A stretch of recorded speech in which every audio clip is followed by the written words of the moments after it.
Assalaamu calaykum asxaabay soo dhowaada. Magacaygu waa Cabdirasaaq Daadaa. Haweenka Islaamku waxa ay kumanaan sano ka hor uga tageen bulshadooda raadad togan oo muujinaya doorkoodii horumarineed ee nolosha bulshadooda. Haddaba xadaaradihii muslimiintu ay gaadheen qarniyadii hore waxaa qayb weyn ka ahaa haween kartidoodu ay aad u saraysay kuna guulaystay in ay horumariyaan bulshadooda. Waxaana ka mid ahaa haween noqday hormuudka ummadooda dhinacyada maamulka, dhaqanka, caafimaadka, beeraha, falsafadda, xiddigiska iyo farshaxanka. Haddaba muuqaalkan waxaan kaga hadlaynaa aasaasihii jaamacaddii ugu horreysay ee dunida laga hirgeliyey ee magaceedu ahaa Faadumo Moxamed Al-Fihri Al-Qurayshi oo sidoo kale loo yaqaano Baniin. Waxa ay markay taariikhdu ahayd 800 miilaadiga ama qarnigii 9aad ku dhalatay magaalada Qayrawaan ee dalka Tunuusiya. Waxa aanay ku takhasustay shareecada Islaamka, gaar ahaan culumta fiqiga iyo axaadiista. Faadumo waxa ay bulshadeeda u dhistay masjid taariikhdu markay ahayd 245 Hijriga oo ku beegnayd 859 miilaadiga, waana mid shaqeeya ilaa maanta, loona aqoonsan yahay in uu yahay goobtii ugu horreysay adduunka ee laga qaato shahaado digrii ah oo waafaqsan habka caalamiga ah ee maanta la raaco, sida ay u aqoonsatay hay'adda caalamiga ee waxbarashada sayniska iyo dhaqanka ee UNESCO.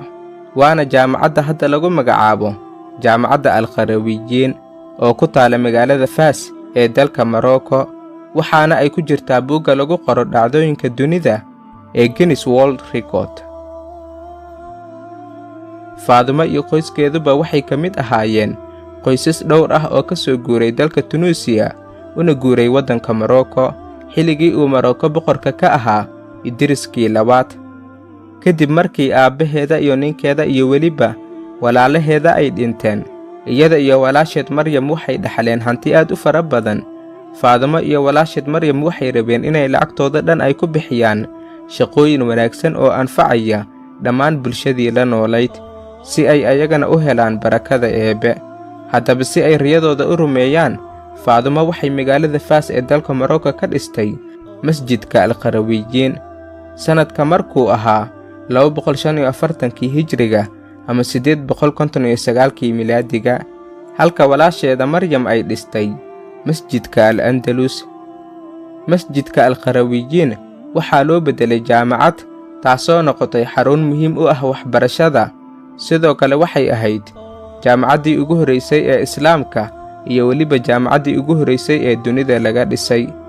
Waxaa la sheegaa inay Faadumo Al-Fihri ay soomi jirtay maalinkii la bilaabay dhisidda masjidka Al-Qarawiyyiin ilaa iyo maalinkii la dhameeyey dhisiddiisa.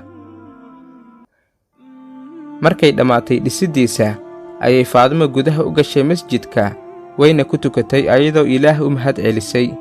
Waxayna masjidkii ugu magac dartay Qayrawaan oo ah magaaladii ay ka soo hijroodeen. Faadumo waxay dhistay jaamacaddii ugu horreysay oo ay bixiso shahaado digrii ah. Jaamacadda Al-Qarawiyyiin waxay jaamacadaha Oxford iyo Cambridge ay ka horreysay muddo dhan 300 oo sano, waxaana jaamacadda Al-Qarawiyyiin ka qalin jabiyeen qaar ka mid ah dadyowgii ugu caansanaa ee dunida soo maray, sida juqraafiyahankii caanka ahaa ee Moxamed Al-Idriisi oo ahaa ninkii ugu horreeyey ee sawiray khariidad, iyo Leo Africanus oo ahaa qoraa caan ah oo si weyn loogu yaqaano buuggiisa Description of Africa.